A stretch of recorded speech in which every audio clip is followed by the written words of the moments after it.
Cheers love! Sa previous mini vlog nga natin, nag-house hunting tayo dito sa Next Asia, Lipa, Batangas. Alam nyo ba, starts at 1.7 million ang kanilang mga bahay at flexible ang mga loan terms. Sinilip natin yung kanilang bare unit and this time, tignan naman natin yung model house para magkaroon tayo ng idea sa style and ayos ng bahay.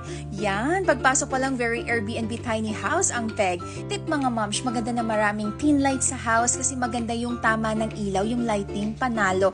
And pag magkukortina, dapat mula talaga sa taas hanggang dun sa pinakababa para mag-create ng illusion na mas malaki yung bahay. Mas neat and maganda tignan yung one big couch kasi sa mga L-type. And para naman sa division, maganda yung ganito, fluted panel. Ang ganda rin ng ayos ng dining area, hindi boring tignan, balance yung decor, yung accent light, and na-make use yung ilalim ng hagdanan. Pwede rin kayo gumamit ng mga shelving units and for the CR naman, ang ganda kasi clear glass yung ginamit nilang divider. Kaya hindi nagmukhang masikip. Tara, silipin natin sa taas. Una kong napansin is high ceiling. Natuwa ako kasi gusto ko talaga sa bahay mataas yung kisame, mas maaliwalas tignan. First room, ang cute! Karoon ako ng ID para sa room nila Sky. Maganda rin ang taas ng ceiling. And sa mga ganitong tiny home, kailangan creative ka. Kaya naman tignan nyo, may pa-lounge area pa dito. Tapos na-make use lahat ng space. May cabinet, storage area, and syempre hindi pwedeng mawala ang study area ng mga bata. Punta naman tayo sa second room. Magandang idea mga sis magpa-customize ng cabinets na may mirrors kasi nag-create ng illusion na malawak yung area. Pati yung bed, maganda na may storage. And tignan nyo, mataas din yung ceiling dito,